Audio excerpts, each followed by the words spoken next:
I'd love to know, according to you, what makes a top entrepreneur? Well, there's lots of research recently on the qualities of wealthy entrepreneurs. The first quality of all is hard work. The 85% of successful entrepreneurs say that the reason was because of hard work. The second was because of self-discipline, is they were able to discipline themselves to work on their most important tasks all day.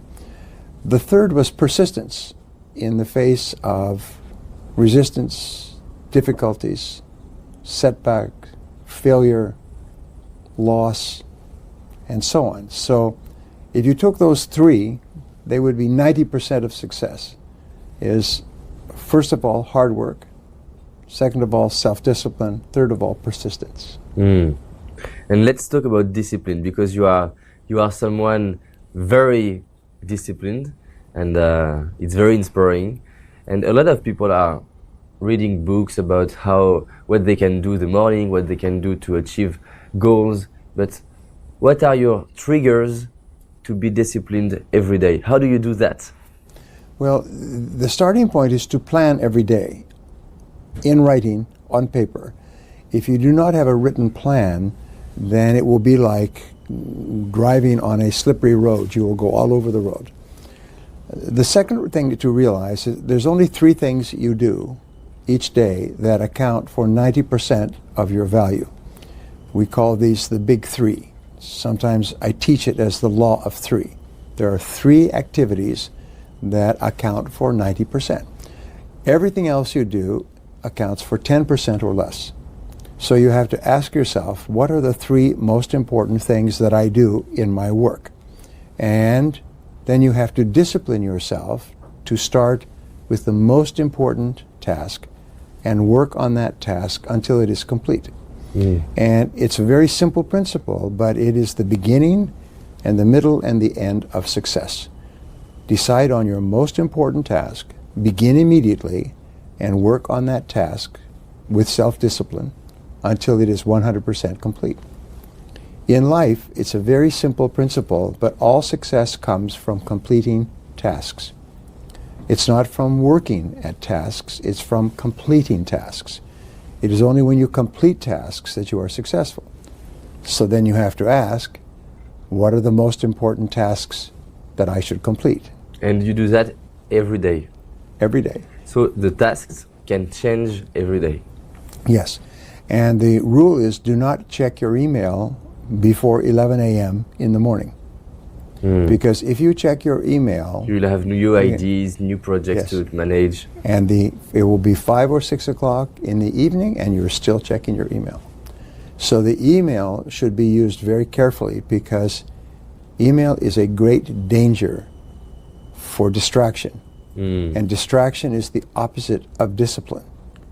So the way that you control electronic interruptions is you turn them off.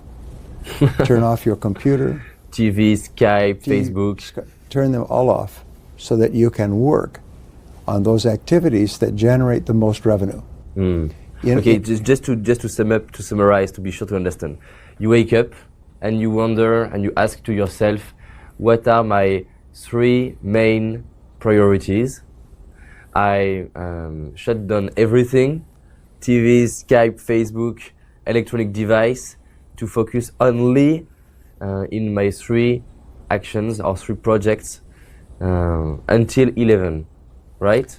The most important key to success is to start and complete one important task first thing in the morning.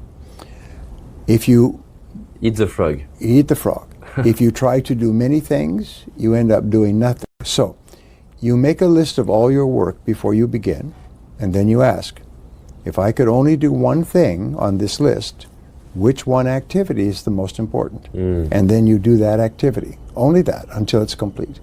If you start every day by completing a task, you will double and triple your productivity. It makes now, no matter what field you're in, no matter what field of endeavor, no matter what work, no matter what activity, there is one thing that all successful people have in common, is that they are good time managers. And the reason they are good time managers is because they recognize that time management is life management. It is personal management. L have never seen an example in the hundreds, thousands of biographies and autobiographies I've studied of successful men and women where the individual has not been well organized and efficient and valued and used their times. Well, successful people. Winners use their time well, losers do not. The question is, how badly do you want to learn how to manage your time? Well, how much effort are you willing to put into it? Because the key to time management is self-discipline. Time management is self-discipline in action, and self-discipline is the key to success. You make your list for the week, the Sunday or the Saturday before, and you make your list for each day the evening before, and you always work from a list. Now, why do you make it the evening before? The primary reason is if you make a list the evening before, the subconscious goes to work on your list while you're asleep, and during the night the subconscious will solve problems and bring insights to you. You'll wake up in the morning with insights, ideas, intuitions, answers that will make your day more productive. And concentrate single-mindedly on one task at a time. Do first things first and do things one at a time. But if you insist upon being easy on yourself, life is going to be very hard on you, which means you say no to anything. Now, psychologists have discovered that 85% of the reason that you or I do anything is because of what we expect to happen. As a result, we call this consequences or logical consequences. 15% is because of what we've been told, but 85% is the consequences that we expect. All of life management, all of time management, all the quality of your life and all your happiness and health and wealth and everything that happens too. You will be determined by the sequence of events that you choose. You choose what to do first.